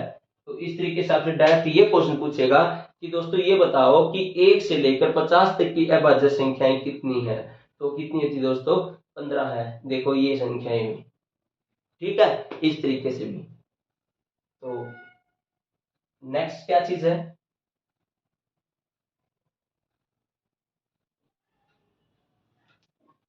दोस्तों हम अभाज्य संख्या प्राइम नंबर के बारे में बात कर चुके हैं कि प्राइम नंबर होते क्या है। प्राइम नंबर के बारे में हमने चर्चाएं कर चुके हैं कि प्राइम नंबर वे संख्याएं होती हैं जो एक और खुद से ही डिवाइड होती हैं, वो किसी अन्य डिजिट से डिवाइड ना हो, वे सभी की सभी हमारी क्या कहलाती हैं? प्राइम नंबर्स कहलाते हैं, यानी कि अभाज्य संख्याएं भी, ठीक है। तो हमने ये भी बता दिया कि अभाज्य संख्याएं 1 से 100 तक कितनी संख्याएं होती हैं, और हमें अलग अलग संख्याओं जैसे कि 1 से 100 तक अलग अलग संख्या भी बता दी कि ये कौन कौन सी है, ये अभाज्य संख्याएं हैं। जैसे कि आपसे पूछ लेगा कि इस तरीके से कि 1 से 100 तक, 1 से 100 तक अभाज्य संख्याएं कितनी होंगी? क्या होंगी? अभाज्य संख्याएं कितनी होंगी? सीधा डायरेक्ट क्वेश्चन यही पूछेगा आपसे कि 1 से 100 तक अभाज्य संख्याएं कितनी होंगी, संख्याएं कितनी होंगी वे बतानी है भाई, कितनी होंगी। तो सीधा आपसे यही पूछेगा डायरेक्ट, ठीक है, कि ये बता दो कि भाई कि 1 से 100 तक अभाज्य संख्याएं कितनी होती हैं। तो हमने काउंट की थी और अलग अलग 1 से 100 तक हमें ये भी बताई थी, अलग अलग बताई थी कि ये अभाज्य संख्याएं हैं, ठीक है, इस तरीके से। तो सीधा हमने डायरेक्ट वो हमारी कितनी आई थी? 25। कितनी आई थी दोस्तों? 25, यानी कि 1 से 100 तक अभाज्य संख्याएं कितनी होती है? 25। कितनी होती है दोस्तों? 25। यहाँ तो 1 से 100 तक। कभी कभी ऐसे भी पूछ लेगा आपसे कि 1 से 50 तक कितनी संख्याएं हैं, 1 से 50 तक कितनी अभाज्य संख्याएं हैं, कितनी अभाज्य संख्याएं हैं, ये भी पूछ लेगा आपसे कि 1 से 50 तक कितनी अभाज्य संख्याएं हैं बताओ। तो वो होती है दोस्तों 15। कितनी होती है दोस्तों? 15। तो 1 से 50 तक अभाज्य संख्याएं कितनी होती हैं? वे होती हैं 25 और 1 से 50 तक कितनी अभाज्य संख्याएं होती हैं 15। कितनी होती है दोस्तों 15 होती हैं। उसके बाद आपसे क्या पूछेगा कि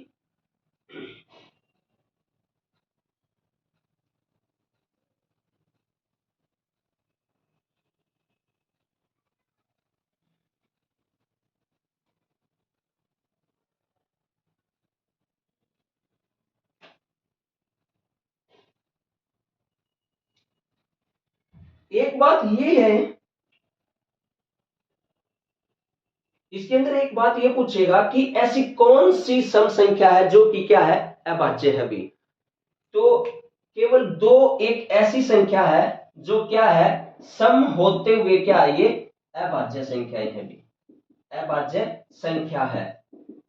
यानी कि आपसे ये होगा कि ऐसी कौन सी अभाज्य संख्या है जो कि सम संख्या है भी, तो वो जाएगी 2 भी। दूसरी चीज ये पूछेगा आपसे कि सबसे छोटी अभाज्य संख्या कौन सी है, तो सबसे छोटी अभाज्य संख्या कितनी होगी 2 भी। कितनी होगी 2। ठीक है, सबसे छोटी अभाज्य संख्या कितनी होगी 2 होगी। और ये पूछेगा आपसे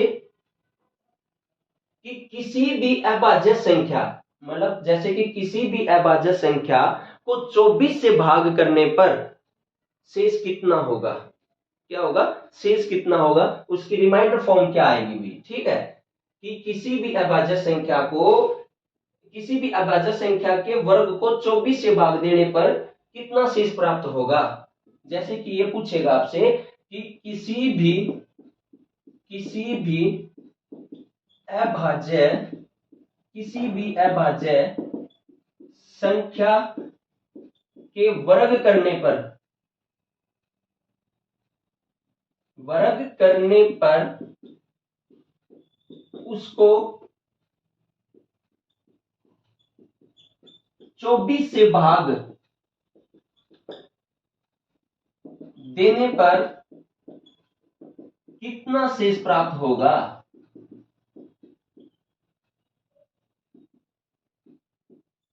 ठीक है, मैंने क्या कहा कि किसी भी अभाज्य संख्या के यदि हम उसका वर्ग करने पर यदि उसको 24 से भाग देते हैं तो हमेशा जो शेष प्राप्त होगा वो कितना होगा, तो वो होगा हमेशा 1 होगा। कितना रिमाइंडर बचेगा हमारे पास 1 भी, हमेशा 1 शेष बचता है। जैसे कि फॉर एग्जांपल सबसे छोटी अभाज्य संख्या कौन सी होगी 2, उसके बाद हमारी 3, फिर हो जाएगी 5, उसके बाद 7, फिर हो जाएगी हमारी 11, उसके बाद 13, उसके बाद हमारी कितनी आ जाएगी 17, उसके बाद हमारी क्या 21 होती है नहीं होती, उसके बाद हमारी 23। तो जैसे कि हम कोई भी एक ले लें, जैसे कि 13 ले लेते हैं हम, 13 हमारी क्या है अभाज्य संख्या है।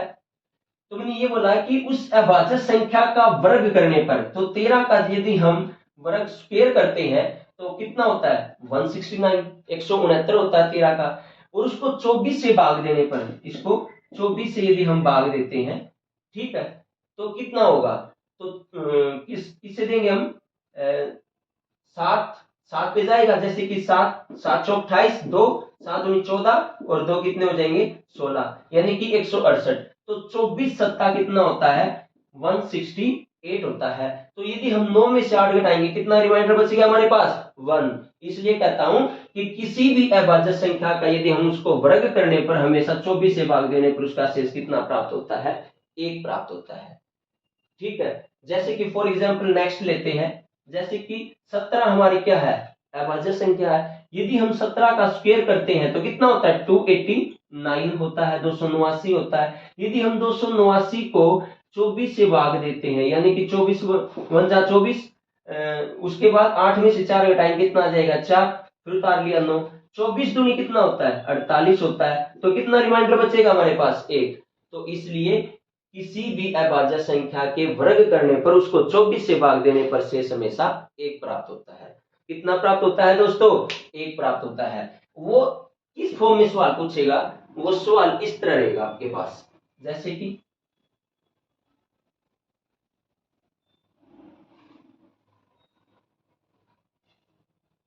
देखो वो इस तरह देगा आपको कि यहां पर दे देगा 17 का स्क्वायर प्लस फिर लगा लो यार 19 का स्क्वायर, फिर 23 का स्क्वायर, कितनी भी लगा लो प्राइम नंबर। उसके बाद फिर प्लस दे देगा, उसके बाद 25 भी नहीं, 27 भी नहीं, उसके बाद 29 आ जाएगा, मान लो 29 भी दे दिया, कितनी भी लगा लो अपने। तो उसके बाद 24 से भाग दे दिया इसने, और ये पूछेगा कि इसका आंसर क्या है भाई, इसका आंसर क्या होगा।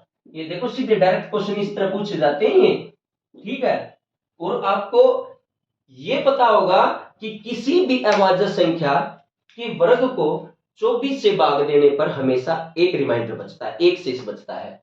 तो जैसे कि हम 17 का स्क्वायर करेंगे तो 279 अभी करके दिखाया कि 17 का स्क्वायर 279 होता है, और उसका स्क्वायर करने पर 17 का स्क्वायर करने पर उसको 24 से भाग देने पर रिमाइंडर कितना बचा, यहाँ पर भी 1 बचेगा, यहाँ पर भी 1, यहाँ पर भी 1, यहाँ पर भी, क्योंकि 29, 23, 19 और 17 ये सभी की सभी हमारी क्या है, प्राइम नंबर है। तो ये भी 1 हो गया, यहाँ पर भी 1 बच गया, यहाँ पर भी 1 बच गया, यहाँ पर भी 1, तो 1 2 3 4, तो कितना हो गया, तो 4,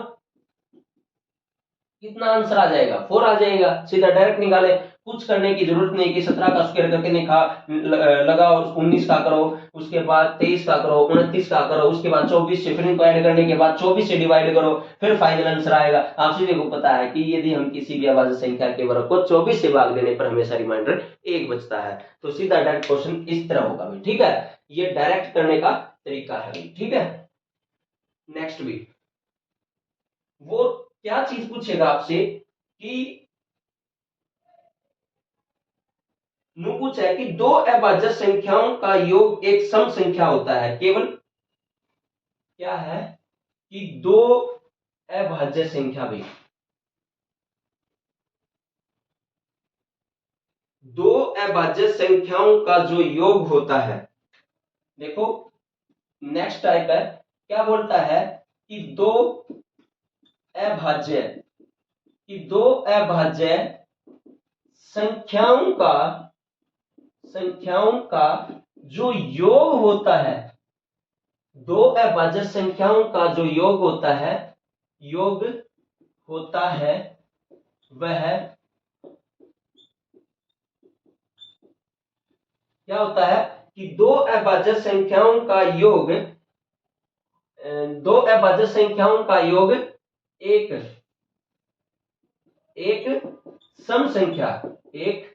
सम संख्या होता है, केवल दो को छोड़कर भी, क्योंकि दो हमारी क्या है, प्राइम नंबर है। और इसने ये बोला है कि दो अभाज्य संख्याएं लेंगे, उनका योग करेंगे, वो हमेशा सम संख्या होगा। फॉर एग्जाम्पल जैसे कि जैसे कि 5 है, 5 के बाद सम संख्या कौन सी हमारी अभाज्य संख्या, सेकंड 7 है, 2 को हम जोड़ेंगे कितना हो जाएगा, 12 क्या निकल कर आ गया, एक सम संख्या। कोई भी ले लो, कुछ भी प्राइम नंबर ले लो, जैसे कि 17 ले लिया और 19 ले लिया, जोड़िए इनको, कितना हो जाएगा 16, और कितना हो जाएगा 3, कितना हो जाएगा 36 हमारा इवन नंबर है। फॉर एग्जाम्पल 23 और 27 थोड़ी नहीं है, 29, उसके बाद 9 और 3 कितना हो गया 12, उसके बाद कितना हो गया 52 क्या हमारी सम संख्या है, ठीक है, इवन नंबर है। जैसे कि आपसे और चीज पूछेगा, जैसे कि 3 है और 5 है, 3 और 5 भी जोड़िए इनको, कितना हो गया 8 भी, 8 हमारा क्या है, इवन नंबर है, ठीक है। यदि हम 2 लेंगे साथ में, 2 प्लस 5 करो, कितना हो गया 7, 7 हमारा क्या है, प्राइम नंबर है।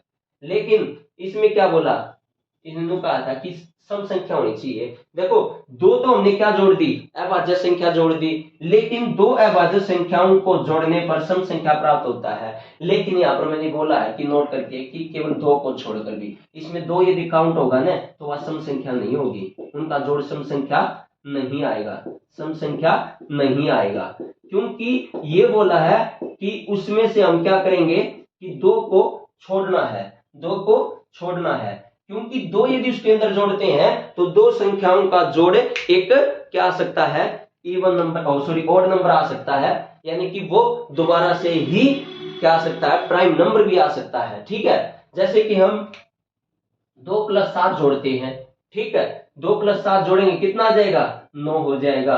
तो 9 हमारा क्या है, ऑड नंबर है।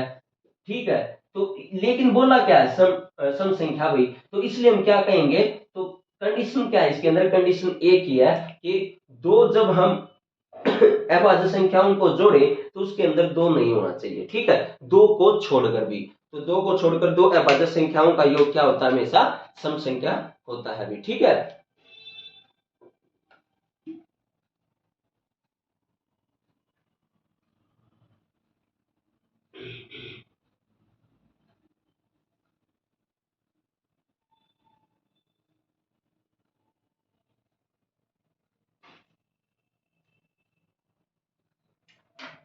देखो नेक्स्ट टाइप की,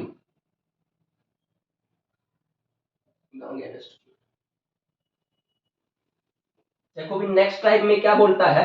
अब हमने बात करी है केवल 2 को भी, मैंने ये बोला है कि 2 अभाज्य संख्याओं का जो योग होता है वो क्या होता है, वो होता है एक सम संख्या। लेकिन उसमें क्या है, 2 नहीं होनी चाहिए भी। क्या नहीं होनी चाहिए, 2 नहीं होना चाहिए भी। लेकिन नेक्स्ट बोलता हूं मैं आपको कि 3 अभाज्य संख्याओं का जो योग होता है उस वह क्या होता है, सम संख्या होता है यदि उसमें 2 अभाज्य संख्या अवश्य होगी भी। देखो क्या कहता है कि 3 अभाज्य, 3 अभाज्य, 3 अभाज्य संख्याओं का योग करने पर वह सम संख्या होता है, लेकिन उसमें 2 अवश्य होने पर। ठीक है, नोट क्या है इसके अंदर, नोट यही है कि उसमें क्या होना चाहिए, 2 अवश्य होना चाहिए भी। 2 क्या होना चाहिए, अवश्य होना चाहिए। यदि 2 उसके अंदर नहीं होगा, यदि हम फिर 3 को जोड़े, 3 अभाज्य संख्याओं को जोड़े तो वह सम संख्या नहीं आएगी। ठीक है, लेकिन कंडीशन क्या है कि उसके अंदर 2 अवश्य होना चाहिए। जैसे कि फॉर एग्जांपल, जैसे कि हम 3 अभाज्य संख्या लेते, जैसे कि 2 तो अवश्य होनी चाहिए, तो 2 तो आएगी, फिर 5 ले लो या 7 ले लो। ठीक है, अब जोड़ेंगे कितना हो जाएगा, 2 प्लस 5 7, 7 7 कितना हो जाएगा, 14। 14 हमारी क्या है, इवन नंबर है, सम संख्या है। देखो यदि हम 2 को छोड़े, फॉर एग्जांपल यदि सपोज करो यदि हम 2 को छोड़े हुई, जैसे कि हमने ले लिया 19 प्लस 17, ठीक है, एक और ले लिया मान ले 13 भी। ठीक है, इन तीनों को जोड़े तो कितना हो जाएगा, 7 और 3 10, 10 और 9 कितना हो जाएगा, 19, 1 2 3 4, तो 4 49, 49 हमारा सम संख्या थोड़ी ना आया, तो ये कौन सा हो जाएगा, विषम संख्या। यानी कि यदि हम 3 अभाज्य संख्याएं लेते हैं और उनका जोड़ हमेशा सम संख्या निकालना है तो उसमें 2 अवश्य होना चाहिए भी। क्या होना चाहिए, इनके अंदर 2 अवश्य होना चाहिए। देखो 19 को काटे हम, तो 19 की जगह यदि हम 2 ले लें तो 19 और 17 और 2 कितना हो गया, 19, और 19 प्लस कितना हो जाएगा, 13, 12 और कितना हो जाएगा, 32। 32 क्या है हमारा, सम संख्या भी। तो मैंने क्या बताया है कि पहले वाला, इससे पहले वाला में क्या बताया था कि 2 अभाज्य संख्याएं, कि 2 अभाज्य संख्याओं का जो योग होता है वो एक सम संख्या होता है, लेकिन क्या है उसमें 2 नहीं होना चाहिए भी। ठीक है, यदि हम 3 अभाज्य संख्याओं को जोड़ते हैं, वहां पर तो 2 की कंडीशन थी, यदि हम 3 को जोड़ते हैं तो उसमें 2 अवश्य होना चाहिए। यदि हम 2 को जोड़ते हैं तो उसमें 2 नहीं होना चाहिए उस संख्या के अंदर। यदि 2 अभाज्य संख्याओं को जोड़ते हैं उसके अंदर 2 नहीं होना चाहिए, और यदि हम 3 संख्याओं को जोड़ते हैं तो उसके अंदर 2 अवश्य होना चाहिए, तो वह सम संख्या होगा भी। ठीक है, उसके बाद नेक्स्ट टाइप क्या रहेगी, जैसे कि फॉर एग्जांपल इस पे एक दो और देख लो कि आपसे इस तरीके से और भी पूछ ले कि जैसे कि 2 तो अवश्य होनी चाहिए, उसके बाद जैसे कि हमने ले ली 11 प्लस आगे ले ली मान ले 19 हुई। ठीक है, तो इनको जोड़ो कितना हो जाएगा, 13 प्लस कितना हो जाएगा 19, कितना हो जाएगा 32 हुई। 32 हमारी क्या है, सम संख्या भी। कितना भी ले लो उसके अंदर क्या कर लो, 2 अवश्य लेकर चलो भी, तो हमेशा सम संख्या आएगी भी। ठीक है, उसके बाद भी इस पे हम अलग अलग क्वेश्चन करेंगे। अभी हम हमें एक बात और बता दो भाई आप सभी को कि जब हमारा पूरा का पूरा नंबर सिस्टम हो जाएगा, क्योंकि अलग अलग चैप्टर चलेंगे इसके ऊपर भी, जैसे कि हम बेसिक बता रहे हैं अभी, ठीक है। अभाज्य संख्याएं होती क्या है कि दो अभाज्य संख्याओं का जो योग होता है वो क्या आएगा, तीन अभाज्य संख्याओं का योग सम निकालने के लिए उसके अंदर कौन सी संख्या अवश्य होनी चाहिए, सबसे छोटी अभाज्य संख्या कौन सी होती है, और ऐसी कौन सी संख्या है जो सम होते हुए क्या है अभाज्य संख्या है। उसके बाद हम क्या करेंगे, उसके बाद हम अभाज्य संख्याओं पर अलग अलग क्वेश्चंस लगाएंगे, और उसके बाद हमारा अभाज्य संख्या जो है वो हमारा यूपीएसआई और यूपी कांस्टेबल, उसके अंदर अभाज्य संख्या से क्वेश्चंस हमेशा पूछा ही पूछा जाता है।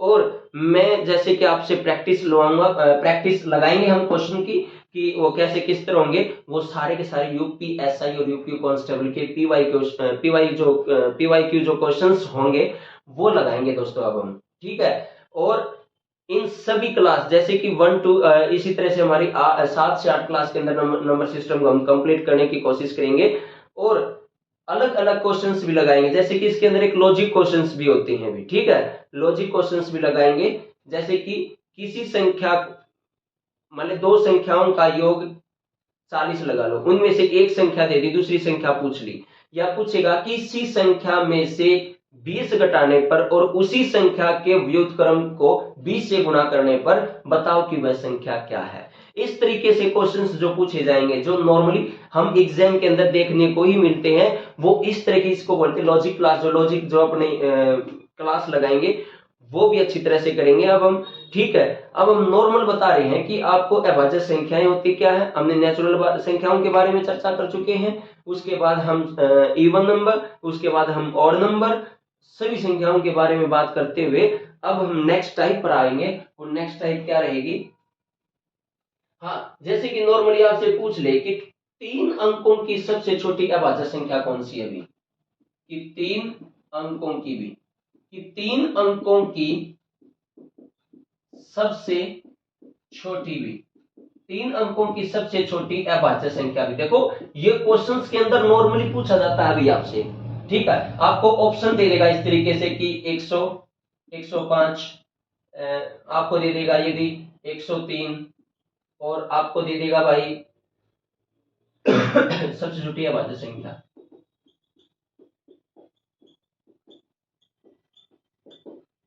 ठीक है। मान लो आपको दे देगा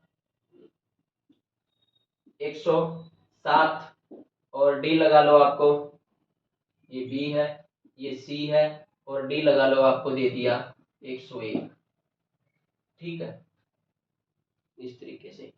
तो 3 अंकों की सबसे छोटी अभाज्य संख्या, या पूछ लेगा इसी को कि 3 अंकों की सबसे बड़ी भी, सबसे बड़ी, तो 3 अंकों की सबसे बड़ी अभाज्य संख्या वो भी पूछ लेगा। 3 अंकों की सबसे बड़ी अभाज्य संख्या कौन सी होती है, तो वो आपसे पूछ लेगा, जैसे कि दे देगा 1998, ए ऑप्शन, बी ऑप्शन दे देगा 1997, सी दे देगा 1993, और यहाँ 8 की जगह आपको यहाँ 5 लगा लो, ठीक है, और डी दे देगा आपको कि 1999, ठीक है। तो 3 अंकों की सबसे छोटी और 3 अंकों की सबसे बड़ी भी, ठीक है। देखो 3 अंकों की सबसे छोटी और 3 अंकों की सबसे बड़ी भी, तो 3 अंकों की सबसे छोटी अभाज्य संख्या कौन सी होती है, तो 3 अंकों की सबसे छोटी अभाज्य संख्या हमारी 101 होती है। कितनी होती है दोस्तों, 101 होती है। और सबसे बड़ी कौन सी होगी, वो होगी 1997 भी, तो 1997। तो ये पूछेगा कि सीधी डायरेक्ट क्वेश्चन दे जाएगा कि 3 अंकों की सबसे छोटी अभाज्य संख्या कौन सी है, तो आ जाएगी 101, और सबसे बड़ी 3 अंकों की सबसे बड़ी अभाज्य संख्या कौन सी होती है, वो होती है 997 भी। कितनी होती है दोस्तों, 997 भी, ठीक है। इस तरीके से आपसे पूछने की कोशिश करेगा भी, ठीक है। तो आपको इसका, यदि आपने अच्छी तरह से अच्छी प्रैक्टिस, अच्छे मॉक टेस्ट यदि आपने लगाए हैं, तो आप इजीली इसका आंसर आसानी से आप इसका आंसर दे सकते हो, अदरवाइज नहीं दे सकते। तो इसलिए प्लीज प्रैक्टिस, मॉक टेस्ट ये सब लगाने बहुत जरूरी होते हैं, कि आपको नॉलेज कितनी भी हो, लेकिन आपको पेपर अच्छी तरह से अटेम्प्ट करना नहीं आता, ठीक है, तो आप पेपर को क्वालिफाई नहीं कर सकते। यदि आपने मॉक टेस्ट वगैरह प्रैक्टिस सेट लगाए हैं तो आपको ये पता चल जाएगा कि पेपर को हैंडल किस तरह करना है, उसको क्वालिफाई किस तरह करना है। ये नॉलेज जो मॉक टेस्ट के थ्रू हमारे अंदर डेवलपमेंट होती है। ठीक है, तो प्लीज यही रिक्वेस्ट है कि आप यूपीएसआई और यूपी कांस्टेबल स्पेशली आप इनके मॉक टेस्ट लगाएं। उसके बाद जब हमारी ये क्लास नंबर सिस्टम की खत्म हो जाएगी तो क्लास के लास्ट में तो आपको पीडीएफ जो है हमारे पीसीएस मार्गदर्शक के अंदर टेलीग्राम चैनल है, और टेलीग्राम चैनल के द्वारा हमारे चैनल से जुड़िए, और टेलीग्राम चैनल के अंदर आपको सभी पीडीएफ वगैरह, आपको नोट्स वगैरह सब कुछ अवेलेबल होंगे। और आप प्लीज हमारे मार्गदर्शक पीसीएस मार्गदर्शक पे जाके टेलीग्राम चैनल को ज्वाइन करें। ठीक है, तो वहां से आप अपना हमारे जो जितना भी हमारा स्टडी मटेरियल हम भेजेंगे वो आप इजिली प्राप्त कर सकते हैं। ठीक है दोस्तों, इसी तरीके से हम अपने नेक्स्ट चैप्टर करते रहेंगे। ठीक है, उसके बाद यदि आपके अंदर आपने टारगेट यदि आपने अपना लिया कि मैंने यूपीएसआई कि हमने यूपी के अंदर दरोगा बनना है, हमें कांस्टेबल सिपाही बनना है, तो आपका ये जो टारगेट है ना वो बहुत ही अच्छा है। और इस टारगेट के प्रति अर्जुन जैसे कि अर्जुन ने क्या है मेहनत पूरी, अर्जुन ने क्या किया कि भगवान श्री अर्जुन ने क्या भगवान ने श्री अर्जुन को जो है जो गीता का उपदेश दिया, क्योंकि अर्जुन जो है भगवान के प्रति इतना लगन हो चुका था, कहीं भी उसको कुछ नजर नहीं आता था, भगवान से उसकी सीधे जो है अपने कनेक्शन जुड़ गए थे। तो इसलिए मैं यही बोलता हूं कि आप अर्जुन जैसे बनिए। ठीक है, और आप अर्जुन जैसी मेहनत करिए कि आपका टारगेट आपका भगवान आपका यूपीएसआई यूपी कांस्टेबल है। ठीक है, इस तरह आप मेहनत करते रहें और अपनी तैयारी के प्रति किसी भी तरह का आलसीपन नहीं दिखाना है। और यही मतलब 5-6 महीने आप अच्छी लगन से अच्छी ईमानदारी के साथ यदि तैयारी करते हो तो आप अपने पेपर को अच्छी तरह से क्वालिफाई कर सकते हैं। और ऐसी कोई चीज नहीं है यदि मनुष्य मेहनत करता है कि उसको हासिल ना हो, क्योंकि यदि मनुष्य अपनी पूरी मेहनत पूरी ईमानदारी के साथ यदि मेहनत करेगा तो पक्का 100% उसको उसका फल मिलेगा। ठीक है, तो आप मतलब फल की इच्छा मत करो, आप काम करते रहो। ठीक है, आपको फल मिलेगा, भगवान आपको जरूर देगा, और आप ईमानदारी के साथ अपनी तैयारी करते रहिए। ठीक है, और नेक्स्ट टाइप क्या बोलेगा, यदि आपको ये दे देगा कि जैसे कि फॉर एग्जांपल आपको नेक्स्ट टाइप है कि अभाज्य खंडों की संख्या ज्ञात करना। कैसे करोगे भाई, जैसे कि फॉर एग्जांपल आपको ये दे दे भाई, ये भी पूछ लेगा कि संख्या देके ये पूछ लेगा कि इसमें अभाज्य खंडों की संख्या कितनी है। जैसे कि फॉर एग्जांपल जैसे कि 1080 दे दिया, और 1080 देने के बाद आपसे क्वेश्चंस के अंदर ये पूछ लेगा कि बच्चों बताओ 1080 के अंदर अभाज्य खंडों की संख्या कितनी है। ठीक है, जैसे कि हमने क्या करेंगे, इसके हम फैक्टर कर लेंगे। ठीक है, गुणनखंड कर लेंगे। ठीक है, जैसे कि 2 से करो, 2 पंजे 10, 2 चौके 8, उसके बाद फिर 2 से 2 दूनी 4 और 2 सत्ते 14, फिर 0, उसके बाद 2 से 2 एकम 2, 2 तिया 6 और 2 पंजे 10। अब 2 से कटेगा नहीं क्योंकि पीछे हमारा 5 आ गया, क्योंकि ये हमारा प्राइम नंबर है। फिर 3 से देखो भाई, 3 चौके 12, 3 पंजे 15, फिर 3 से 3 पंजे 15, उसके बाद फिर 3 पंजे 15, उसके बाद फिर 3 से कटेगा नहीं, फिर सीधा 5 से कटेगा भी। ठीक है, तो कितने हो गए, 1 2 3 4 5 6 7, यानी कि इसके अंदर अभाज्य खंडों की संख्या कितनी है, 7। अभी कितनी है भाई दोस्तों, 7। इसी तरीके से आपसे और भी पूछ लेगा, और एग्जाम्पल पे भी पूछ लेगा कि जैसे कि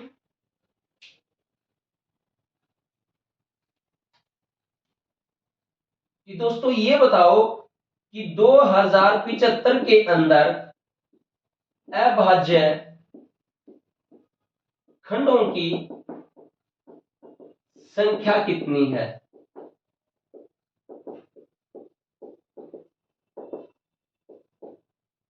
दोस्तों आपसे ये पूछ लेगा कि 2075 के अंदर बताओ कि अभाज्यखंडों की संख्या कितनी है।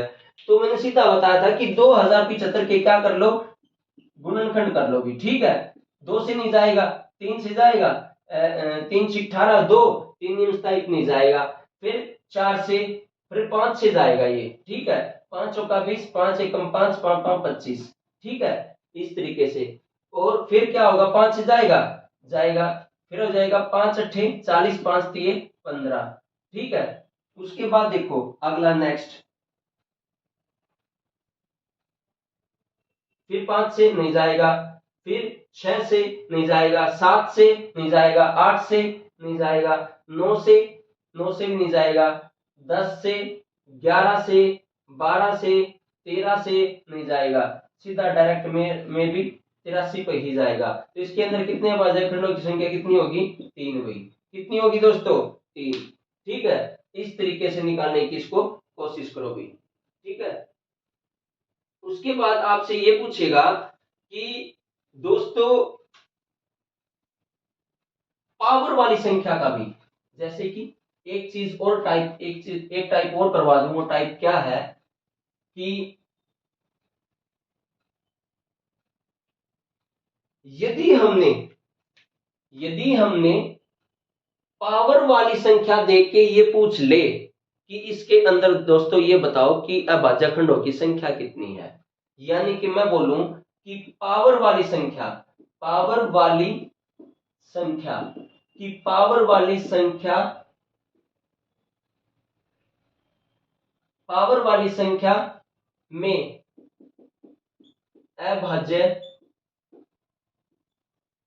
खंडों की संख्या ज्ञात करना। यदि आपको पावर वाली संख्या दे दे और आपसे ये पूछ ले कि दोस्तों ये बताओ इसके अंदर अभाज्यखंडों की संख्या कितनी है, क्या पूछ लेगा, दोस्तों ये बताओ कि उसके अंदर अभाज्यखंडों की संख्या कितनी है। जैसे कि फॉर एग्जांपल आपको ये दे दे कि दोस्तों ये बताओ कि 84 की पावर 143 हुई, 84 की पावर 143, इसके अंदर अभाज्यखंडों की संख्या कितनी है, ठीक है। आपसे ये पूछ लेगा कि दोस्तों ये बताओ यदि 84 की पावर 143 है, यानी कि पावर वाली संख्या आ गई, ठीक है, और इसके अंदर किसकी संख्या पूछ रहा है, अभाज्यखंडों की संख्या। तो इसके अंदर ये बताओ कि अभाज्यखंडों की संख्या कितनी होगी, ठीक है, ये बतानी है। तो वो कैसे निकालोगे, यदि आप बेस वाली जो संख्या है, जो बेस वाली संख्या का गुणनखंड, यानी कि फैक्टराइजेशन भी, बेस वाली संख्या का गुणनखंड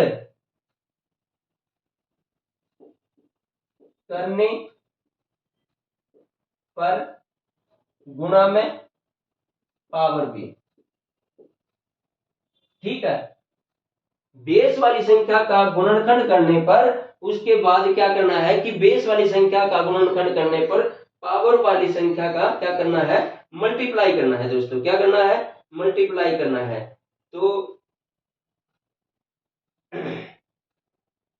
क्या करोगे कि जो बेस वाली जो संख्या है, यानी कि बेस के अभाज्य निकालो, अभाज्य गुणनखंड निकालो, और गुणनखंड की संख्या, और उनको संख्या देखो कितने से हो रहा है, उसके बाद गुणा कर दो पावर के साथ भी। जैसे कि जैसे इसको सोल्व करने की कोशिश करें कि 84 के हम यदि फैक्टर करें तो 2 चौके 8, 2 दूनी 4, यानी कि 42 दूनी 84, 2 दूनी 4, 1 1 दूनी 42, 2 से जाएगा नहीं, 3 7 21, 7 एकम कितना हो जाए, 1 2 3 4, कितने, तो बेस वाली संख्या के अभाज्य गुणनखंडों की संख्या कितनी आ गई, 4, गुणा में पावर कितनी है 143 भी, क्या कर देंगे इसके साथ मल्टीप्लाई, 4 की 12, 1 4 चौके 16, 1 17, हासिल 1 4 एकम 4, 1 5, यानी कि अभाज्य पावर वाली संख्या में अभाज्यखंडों की संख्या कितनी आ जाएगी, 572। इसका क्या आ जाएगा, लास्ट आंसर आ जाएगा, फाइनल आंसर आ जाएगा, ठीक है। जैसे कि फॉर एग्जांपल एक क्वेश्चन और लेके देखिए कि ये थे पावर वाली भी, ये क्वेश्चंस 100% भी, ये क्वेश्चंस में लिखता भी हूं यहाँ पर, 100% पूछेगा भी। ठीक है, ये पावर वाली संख्या हुई। यदि यदि यकीन भी नहीं होता तो PYQ उठाओ और देखो। ठीक है, यूपीएसआई और यूपी कांस्टेबल के PYQ उठाओ और देखो। जैसे कि फॉर एग्जांपल आपसे पूछ ले कि दोस्तों ये बताओ आप कि 443 की पावर 448 लगा रहे, 448 की पावर 120 हो, तो दोस्तों ये बताओ कि इसके अंदर अभाज्य खंडों की संख्या कितनी होगी। ठीक है दोस्तों, ये बताओ कि उसके अंदर अभाज्य खंडों की संख्या कितनी होगी। तो हम क्या करते थे दोस्तों कि जो बेस है कि बेस वाली संख्या के गुणनखंडों की जो संख्या है गुणा में पावर, क्या कि जो बेस है यानी कि बेस के गुणनखंड की संख्या और गुणा में पावर। करो इसको 448, 2 से 2 दूनी 4, 2 दूनी 4, 2 चौके 8, फिर 2 से 2, फिर 2 से 2 पंजे 10, 2 छिक्के 12, उसके बाद 2 दूनी 4, 2 अट्ठे 16, 28 दूनी 56, 2 चौके 8, 2 सत्ते 14, 7 एकम 7, 1 2 3 4 5 6 7, 1 2 3 4 5 6 7, कितने आगे तो बेस के गुणनखंडों की संख्या 7 गुना में पावर कितनी है 120। इसकी क्या कर देंगे मल्टीप्लाई, तो क्या आ जाएगा फाइनल आंसर कि 448 की पावर 120 के अंदर अभाज्य खंडों की संख्या कितनी आ जाएगी 700, 7 दूनी 14, 7 एकम 7 रे कितना आ जाएगा 8, तो कितना आ जाएगा 840 आ जाएगा। इसका क्या आ जाएगा फाइनल आंसर 840 भी। ठीक है, इस तरह निकालते हैं। यदि पावर वाली संख्या देकर उससे पूछ ले कि अभाज्य खंडों की संख्या बताओ दोस्तों कितनी होगी। जैसे कि एक एग्जांपल और लेते हैं कि कैसे होगा कि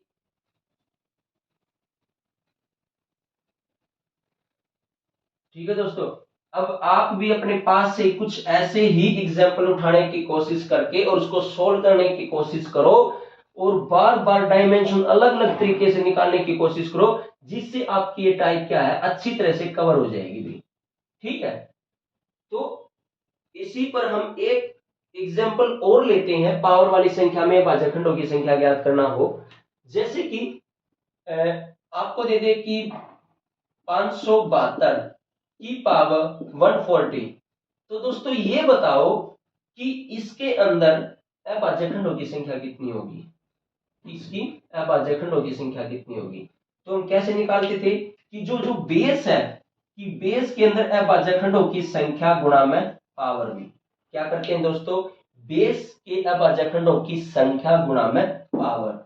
जैसे कि कैसे निकालोगे कि 572 है, इसके गुणनखंड कर लोगे, 2 दूनी 4, 2 2 अट्ठे 16, 2 छिक्के 12, 2 4, उसके बाद 3, उसके बाद 2 से कटेगा नहीं, फिर 3 से भी नहीं कटेगा,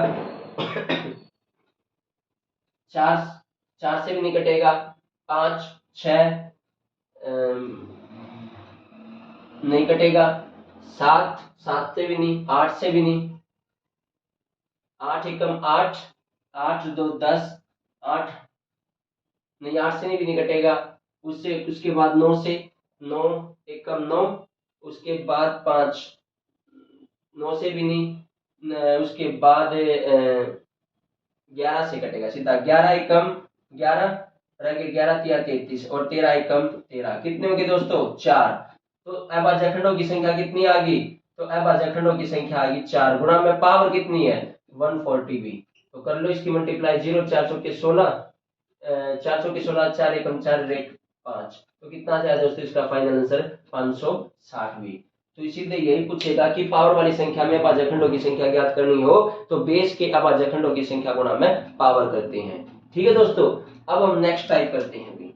वो नेक्स्ट टाइप क्या रहती है कि आपको जब प्रश्न भिन्न के रूप में फ्रैक्शन के तौर पर देते, आपको किसके तौर पर देते फ्रैक्शन के तौर पर, और आपको ये पूछ ले कि इसके अंदर अभाज्य खंडों की संख्या कितनी होगी भी। ठीक है, वो उसके अंदर ये पूछेगा कि इसके अंदर अभाज्य खंडों की संख्या कितनी होगी, तो वो कैसे निकालेंगे भी। यानी कि जब पर्सन किसके रूप में दे दे, कि जब पर्सन भिन्न के रूप में दे दे, भिन्न के रूप में,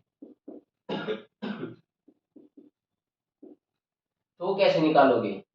तो हम क्या करते हैं कि जब पर्सन भिन्न के रूप में रहता है, यानी कि उसके अंदर हमें अभाज्य खंडों की संख्या ज्ञात करनी, तो किस तरह करोगे कि अभाज्य खंडों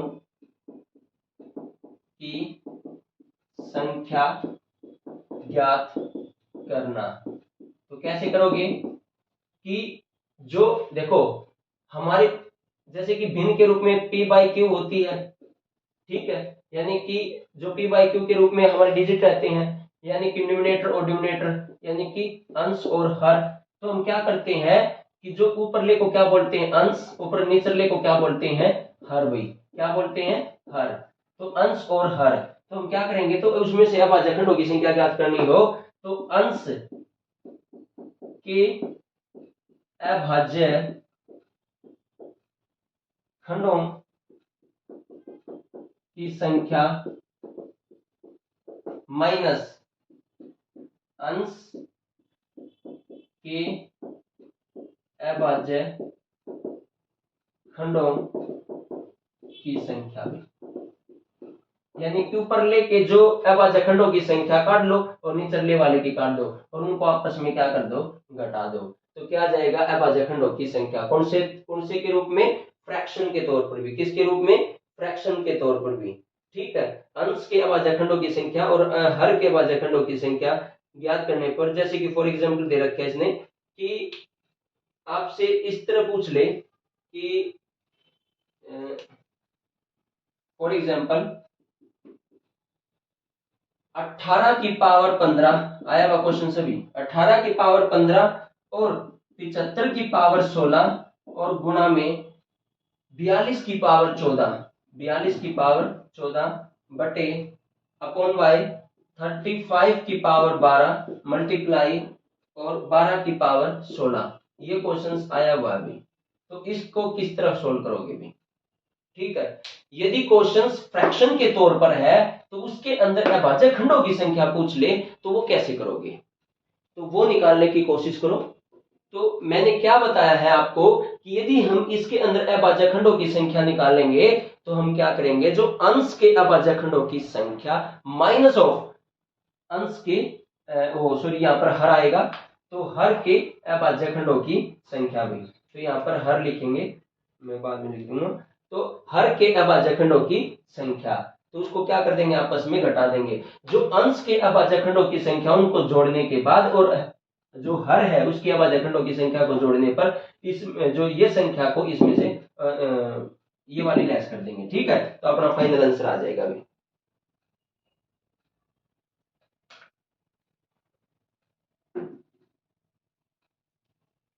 देखो भी कैसे करोगे इसको, जैसे कि ये वाला क्वेश्चन अभी करवाया मैंने इस तरह के, ठीक है। तो इसको कैसे करोगे कि जो अंश वाले हैं, जैसे कि यहां कर लो कि जो अंश वाले हैं और यहां पर हर वाले हैं, ठीक है।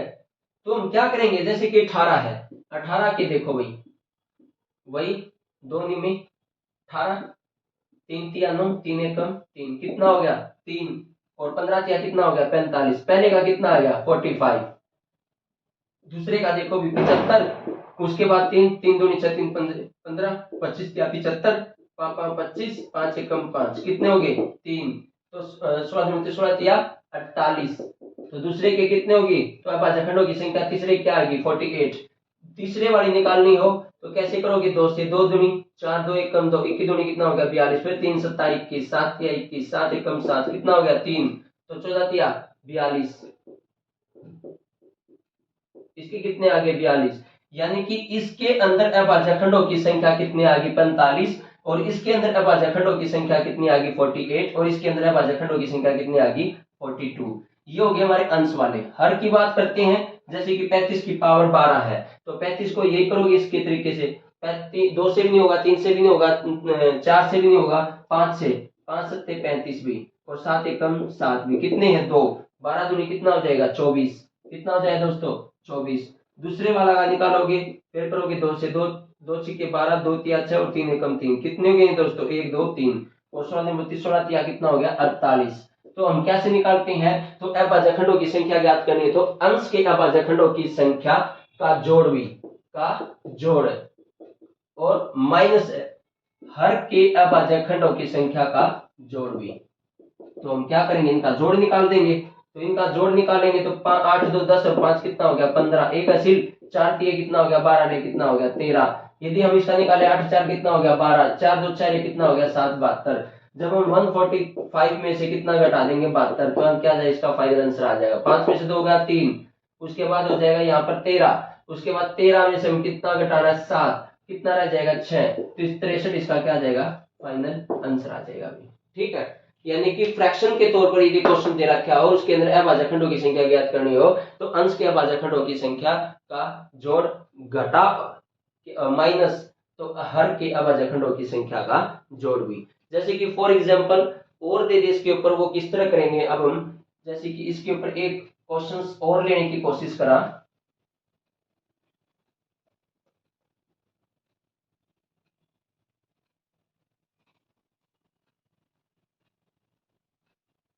भाई अपने पास से अलग अलग क्वेश्चंस खुद भी बनाने की कोशिश करा करो, उसको सोल्व करने की कोशिश करा करो। ठीक है, यदि आप अपने पास से क्वेश्चंस बनाने शुरू कर दोगे तो आपको एक्सरसाइज बहुत अच्छी समझ में आएगी, क्योंकि क्वेश्चंस यदि बच्चा बनाने लग जाएगा तो उसके अंदर आंसर का तो ऑटोमेटिक ही डेवलपमेंट हो जाएगा कि हाँ भाई इसका आंसर किस तरह होगा भी।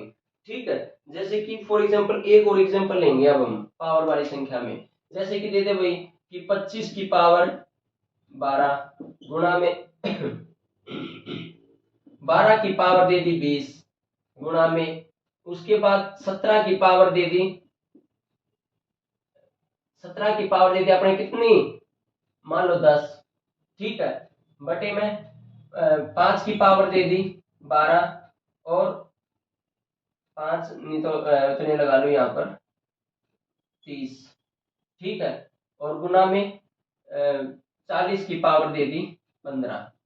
तो ये बताओ कि इसके अंदर अभाज्यखंडों की संख्या कितनी होगी भी, तो इसके अंदर अभाज्यखंडों की संख्या कितनी होगी ये बताना है भी। तो हम क्या करेंगे, जो अंश के अभाज्यखंडों की संख्या का जोड़ घटा में हर के अभाज्यखंडों की संख्या का जोड़ भी।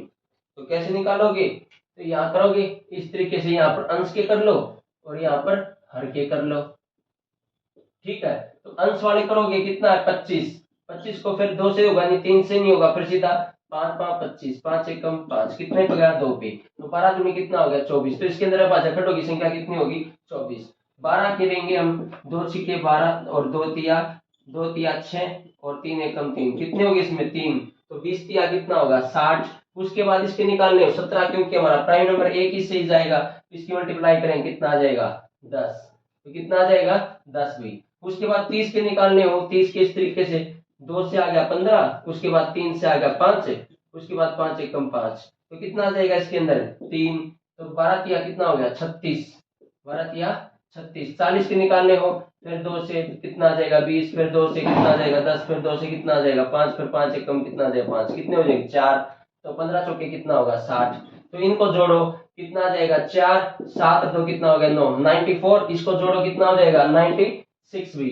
तो अंश वाला कितना हो जाएगा 94 माइनस कितना हो जाएगा 96, तो आंसर कितना आ जाएगा माइनस का 2 भी। तो इसके अंदर अभाज्यखंडों की संख्या कितनी हो जाएगी -2 होगी भी। ठीक है, इस तरीके से निकालने की कोशिश करो भी। तो ये था हमारा क्या था कि यदि पावर वाली संख्या के अंदर अभाज्यखंडों की संख्या फ्रैक्शन के तौर पर यदि अभाज्यखंडों की संख्या ज्ञात करनी तो वो किस तरह करेंगे। तो ये हमने 2 क्वेश्चन निकालने की कोशिश की है। तो आप भी अलग अलग प्रकार के, आप भी अलग अलग कुछ इस तरीके से क्वेश्चंस बनाकर निकालने की कोशिश करो, तो जिससे आपकी ये जो टाइप है वो अच्छी तरह से कवर हो जाएगी। इसलिए बोलता हूं कि मॉक टेस्ट सबसे बहुत जरूरी होते हैं, क्योंकि मॉक टेस्ट लगाकर हम अपने को खुद एक तराजू की तरह हमारी तैयारी को हम उसको कंपेयर कर सकते हैं कि हमारी तैयारी किस लेवल तक हो चुकी है। यदि हम मॉक टेस्ट के अंदर जैसे कि हम नंबर कम लेते हैं तो हम समझ लेते हैं कि हमारी तैयारी क्या है, अभी डाउन चल रही है, और हमारे टेस्ट के नंबर अच्छे आने लग रहे हैं, तो इससे अच्छे दूसरी वजह से हमारी प्रैक्टिस सेट की वजह से भी आएंगे तो इससे हमें क्या होगा कि हमारी तैयारी अच्छी चल रही है, तो जिससे हमें ये भी पता चल जाएगा कि हमें तैयारी और कितनी करनी है, हमें और एफर्ट कितना लगाना है, तो उसका भी हमें क्या हो जाएगा, पता चल जाएगा। इसलिए हम बार बार टेस्ट देने की कोशिश करनी चाहिए और हमेशा पूरी लगन के साथ हमें अपनी तैयारी करनी चाहिए। और हम और आगे जो है अपने नेक्स्ट क्लास के अंदर करेंगे। और आज के लिए इतना ही। और दोस्तों, आप मेहनत करते रहे और अपने स्वास्थ्य के प्रति ध्यान रखें और तैयारी करते रहें। जय हिंद।